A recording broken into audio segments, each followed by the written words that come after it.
So my name is Sep Kamvar, and I'm a professor at the MIT Media Lab. And one of the things that interests me tremendously as a scientist is observation. In fact, precise, non-judgmental observation is the core of the scientific method. But the thing is, precise, non-judgmental observation is hard to do. It's hard to be precise. It's hard to be non-judgmental. And so we rely as scientists often on tools to help us to do so. And I think one of the things that we want to talk about today is these tools for precise, non-judgmental observation should not just be limited to scientists, but if we do it in areas that are not traditionally, more traditionally scientific areas, and if we give it to people who are not traditionally scientists, I think it could be really powerful. And so we want to talk about a couple of these examples today.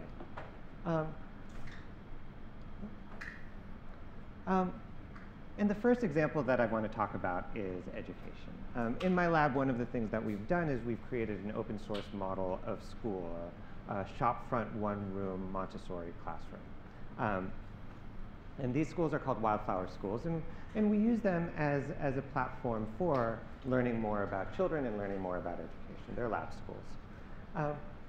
And observation is a core of the Montessori method. In fact, this is Maria Montessori observing the children in one of the schools that she created.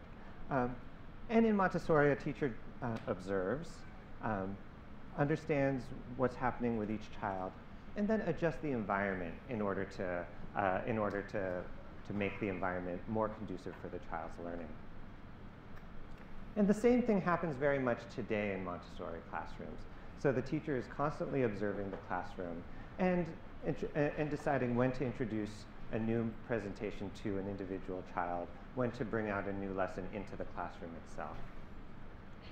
And the output of the observations are these classroom notes. Every teacher has their observation journal, and they're continuously taking notes. And this is wonderful, and there's two challenges to this. The first challenge is that with 30 children in the classroom, it's very difficult to keep your eyes on all children at all times. And then the second challenge is observations in the form of these notes are difficult to do really useful things with, to aggregate over a course of a long period of time, to compare children to one another, and so on and so forth. So one of the things that we've done in the lab is we've developed this Bluetooth sensor that every few seconds sends and receives a Bluetooth ping. And we put this sensor into the shoes of each child. And so once you put them in, the shoe just looks like a regular shoe, except with a sensor embedded. Another piece of Montessori is that each material, each Montessori material is designed to teach one very specific thing. And the classroom is full of these Montessori materials that the children choose on their own. And so then we put sensors also in the trays in which the Montessori materials are housed. And then finally, another interesting aspect of Montessori is that each area of the room has a specific didactic purpose. So there's the mathematics area, and the language area, the sensorial area, the practical life area. And so we put sensors in each area of the classroom. And once we have the sensors in place, the children go about their regular day, and the teachers go about their regular day. And all the while, the sensors are collecting data. So you see what happens is that the sensors are going around the classroom, each pinging to one another. And so you can see anytime two children interact with one another, and anytime a child interacts with a material, and anytime a child is in a specific part of the classroom. And then at the end of the day, the teacher comes and uploads the data from the shoes, and it's always fun for me to see a teacher uploading data from shoes, and then has a cell phone app by which she can see all of the data about the classroom for that day, and not just for the day, but for the week, for the month, and for the year. And so you can see, for example, over the course of the day, which children spent which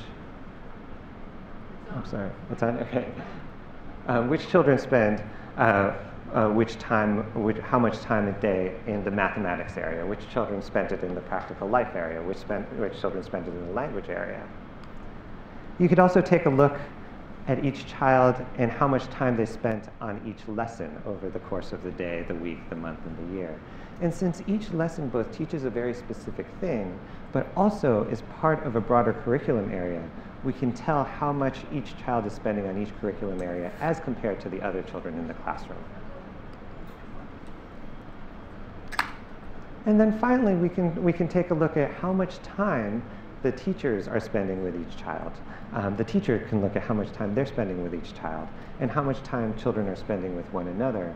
And they can understand the social dynamics of the classroom, both between instructors and between children. And so the consequence of this is by allowing teachers this simple tool, it allows them to be more like scientists by allowing them to have these tools for precise, non-judgmental observation of the classroom. Great. Thanks, Seb. So you may wonder, what is the connection between schools and teachers and GoDaddy? I assume most of you know what GoDaddy does. And when we started this collaboration with Seb's group at the Media Lab, we did it because we were immediately drawn to the parallels between someone setting up a wildflower school and someone setting up a small business, or someone running a school and someone running a business. And so in a way to work on using these technologies in this context gives us actually a lot of insights into what future products for small businesses could look like. So yeah, just kind of to put this up here, our vision is to shift the global economy towards small business by helping them get started, running, and growing their business. And so I want to take you from a classroom into a city. And in fact, the pilot that we've been running in Downtown Crossing looks very similar, sort of just on a very different scale than what Seb just showed you. We've been putting sensors all over Downtown Crossing. These are sensors to observe the movement of objects through space over time, as well as capture things like air quality. And we're hoping to get insights from the data that we're collecting. And in this case, you see sort of this intersection and this optical kind of velocity or the flow of objects through space over time, which then, if you're the city, you can draw insights from in, how are people actually kind of, moving through this neighborhood? Where should we put a new sidewalk maybe, or a crosswalk? And obviously, from a small business perspective, this is really interesting too.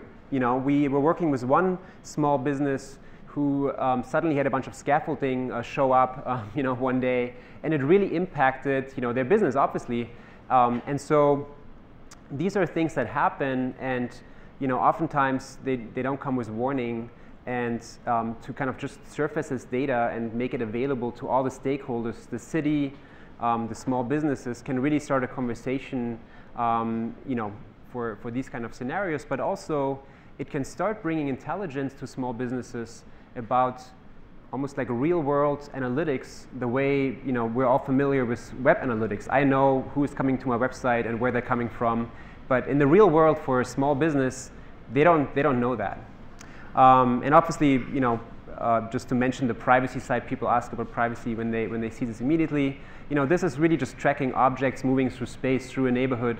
So we're not using beacons, for example, to have sort of people's smartphones as kind of the sensors, which actually makes a big difference. But it allows us to get insights without having people worry about privacy. And so this is just one example of where we're using a technology that is getting started in a lab and are taken into the real world, gain insights for, in this case, it was in partnership with the city of Boston, and then also try to translate that into insights for our customers. So if we think about observations, one thing that I do a lot is actually spend time in our customer care center. We have, I think it's 4,000 or so people on the phone helping our customers, set up a domain or a website or just call for a chat. And a lot of these conversations actually they go like this. Well, I'm thinking about starting this business, and then comes a pitch, and then, what do you think of this idea? And I kept hearing that, and so as a team, we were like, wow, it's kind of interesting that this is happening, and for us, having, I joined GoDaddy from a startup, and so we had started out, we had, obviously went around and seeked a lot of feedback for it, but it wasn't clear to us that small businesses were struggling to actually getting feedback, or people who had an idea for a business were struggling to get feedback on that idea. And from that observation comes the observation that it can actually be really powerful to observe ideas. And if you take that to the city context, imagine you had sort of a window sorry, German in me coming through. You had a window into sort of what's going on in the neighborhood, in your community, about what people are thinking about bringing to this community, whether it's a new local business, a new restaurant, or just a community organization. And so today, we're launching an app called Flair that does exactly that. So the idea is anyone can come in, post an idea, it's headline, a description of what makes it unique, and upload a photo. And then if I open the app, I will see ideas that are nearby. I can engage with the idea. If the idea becomes popular, the entrepreneur or the initiator can ask questions and get feedback. And this is, I think, a really interesting concept, because when we talk to people, and these are not just customers, but very kind of broad. I think we asked 2,000 just people that may or may not have ideas.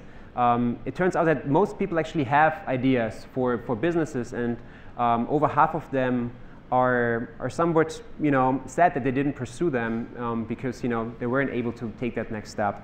And so observation aided by technology to actually see other ideas in sort of your community will empower you to then take that first step. So just another example of something that we've been working on.